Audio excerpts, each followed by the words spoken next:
Next generation reforms को, और उसमें हमारी प्राथमिकता होगी नागरिकों को जो कुछ मिलना चाहिए, जो सर्विस डिलीवरी है वो लास्ट माइल तक, लास्ट व्यक्ति तक सीमलेसली, बिना झिझक, बिना कठिनाई से उसको पहुंचे। देश के समग्र विकास के लिए लोगों के जीवन में सरकार और सरकारी प्रक्रियाओं का बेवजह दखल समाप्त करना ही होगा। पहले के समय सरकार खुद ही ड्राइविंग सीट पर बैठ गई थी।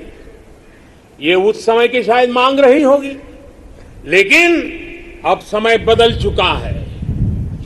बीते 7 वर्षों में देश में इसके लिए प्रयास भी बढ़ा है कि देश के लोगों को अनावश्यक कानूनों के जाल, अनावश्यक प्रक्रियाओं के जाल से मुक्ति दिलाए जाए। अब तक देश के सैकड़ों पुराने कानूनों को समाप्त किया जा चुका है। कोरोना के इस कालखंड में भी सरकार ने 15,000 से ज्यादा कंप्लायंसेस को समाप्त किया है। अब आप देखिए, आपको भी अनुभव होगा, कोई एक छोटा सरकारी काम हो, ढेर सारे कागज, बार बार कागज, एक ही जानकारी अनेक बार, यही चलता रहा है। 15,000 कंप्लायंसेस को हमने खत्म किया है। आप सोचिए, 200 साल पहले, एक उदाहरण मैं देना चाहता हूं, 200 साल पहले हमारे यहां एक कानून चला आ रहा है। 200 साल यानी 1857 से भी पहले से, जिसकी वजह से देश के नागरिक को मैपिंग यानी नक्शा बनाने की स्वतंत्रता नहीं थी। अब विचार कीजिए, 1857 से चल रहा है। नक्शा बनाना है तो सरकार को पूछिए, नक्शा किसी किताब में छापना है तो सरकार से पूछिए, नक्शा खो जाने पर गिरफ्तारी का भी उसमें प्रावधान है। आजकल हर फोन में मैप का ऐप है। सैटेलाइट की इतनी ताकत है कि फिर ऐसे कानूनों का बोझ सिर पर लेकर देश को आगे कैसे बढ़ाएंगे हम। कंप्लायंसेस का ये बोझ उतरना बहुत जरूरी है। मैपिंग की बात हो, स्पेस की बात हो, इंफॉर्मेशन टेक्नोलॉजी की बात हो, बीपीओ की बात हो, जैसे अनेक सेक्टरों में बहुत सारे रेगुलेशंस को हमने समाप्त कर दिया है। मेरे प्यारे देशवासियों, बेवजह कानूनों की जकड़ से मुक्ति, ईज ऑफ लिविंग, साथ साथ ईज ऑफ डूइंग बिजनेस, दोनों के लिए बहुत ही जरूरी है। हमारे देश के उद्योग और व्यापार आज इस बदलाव को महसूस कर रहे हैं। आज दर्जनों श्रम कानून सिर्फ 4 कोड में समा चुके हैं। टैक्स से जुड़ी व्यवस्थाओं को भी अब आसान और फेसलेस किया गया है। इस तरह के रिफॉर्म सिर्फ सरकार तक सीमित ना रहे, बल्कि ग्राम पंचायत और नगर निगमों, नगर पालिकाओं तक पहुंचे। इस पर देश की हर व्यवस्था को मिलकर के काम करना होगा। मैं जो आह्वान कर रहा हूं और बड़े आग्रह से कर रहा हूं, केंद्र हो या राज्य, सभी के विभागों से मैं कह रहा हूं, सभी सरकारी कार्यालयों से कह रहा हूं, अपने यहां नियमों, प्रक्रियाओं की समीक्षा का अभियान चलाइए। हर वो नियम, हर वो प्रक्रिया जो देश के लोगों के सामने बाधा बनकर, बोझ बनकर खड़ी हुई है, उसे हमें दूर करना ही होगा। मुझे पता है, जो ये 70-75 साल में जमा हुआ है, वो एक दिन में या एक साल में नहीं जाएगा, लेकिन मन बनाकर काम शुरू करेंगे तो हम ऐसा जरूर कर पाएंगे। मेरे प्यारे देशवासियों, इसी सोच के साथ सरकार ने ब्यूरोक्रेसी में पीपल सेंट्रिक अप्रोच बढ़ाने, एफिशिएंसी बढ़ाने के लिए सरकार ने मिशन कर्मयोगी और कैपेसिटी बिल्डिंग कमीशन की शुरुआत भी की है। मेरे प्यारे देशवासियों, कौशल और सामर्थ्य से भरे अपनी मिट्टी के लिए कुछ कर गुजरने की भावना से भरे नौजवानों को तैयार करने में बड़ी भूमिका होती है। किसकी होती है?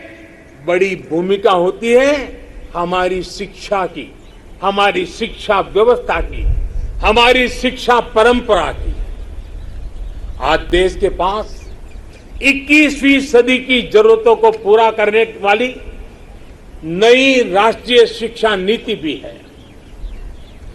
अब हमारे बच्चे ना कौशल की कमी के कारण रुकेंगे और ना ही भाषा की सीमा में बंधेगी।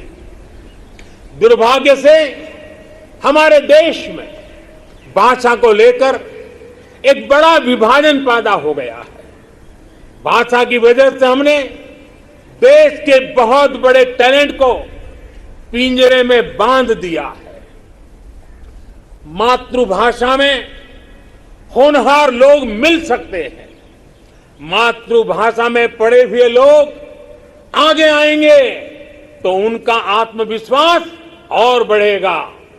जब गरीब की बेटी, गरीब का बेटा मातृभाषा में पढ़कर प्रोफेशनल बनेंगे तो उनके सामर्थ्य के साथ न्याय होगा। नई राष्ट्रीय शिक्षा नीति में गरीबी के खिलाफ लड़ाई का साधन भाषा है, ऐसा मैं मानता हूं। ये नई राष्ट्रीय शिक्षा नीति भी एक प्रकार से गरीबी के खिलाफ लड़ाई का एक बहुत बड़ा शस्त्र बनकर के काम आने वाला है। गरीबी से जंग जीतने का आधार भी मातृभाषा की शिक्षा है, मातृभाषा की प्रतिष्ठा है, मातृभाषा का महात्म्य है।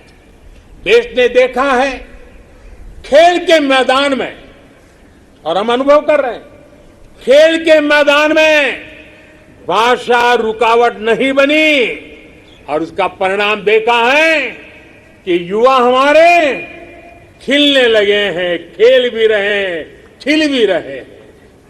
अब ऐसा ही जीवन के अन्य मैदानों में भी होगा। नई राष्ट्रीय शिक्षा नीति, उसकी एक और विशेष बात है, इसमें स्पोर्ट्स को एक्स्ट्रा करिकुलर के जगह मेन स्ट्रीम पढ़ाई का हिस्सा बनाया गया है। जीवन को आगे बढ़ाने में जो भी प्रभावी माध्यम है उनमें एक स्पोर्ट्स भी है। जीवन में संपूर्णता के लिए जीवन में खेलकूद होना, स्पोर्ट्स होना बहुत आवश्यक है। एक समय था जब खेलकूद की मुख्य धारा नहीं समझा जाता था। मां बाप भी बच्चों से कहते थे कि खेलते ही रहोगे तो जीवन बर्बाद कर लोगे। अब देश में फिटनेस को लेकर, स्पोर्ट्स को लेकर एक जागरूकता आई है। इस बार ओलंपिक में भी हमने देखा है, हमने अनुभव किया है।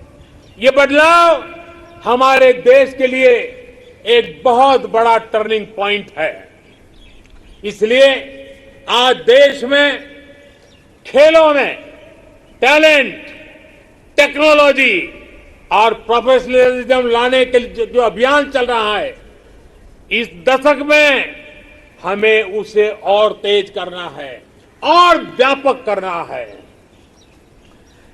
ये देश के लिए गौरव की बात है कि शिक्षा हो या खेल, बोर्ड्स के नतीजे हो या ओलंपिक का मैदान, हमारी बेटियां आज अभूतपूर्व प्रदर्शन कर रही है। आज भारत की बेटियां अपना स्पेस लेने के लिए आतुर है। हमें यह सुनिश्चित करना है कि हर कैरियर और कार्य क्षेत्र में महिलाओं की समान सहभागिता हो। हमें यह सुनिश्चित करना है कि सड़क से लेकर वर्क प्लेस तक मैं हर जगह पे महिलाओं में सुरक्षा का एहसास हो।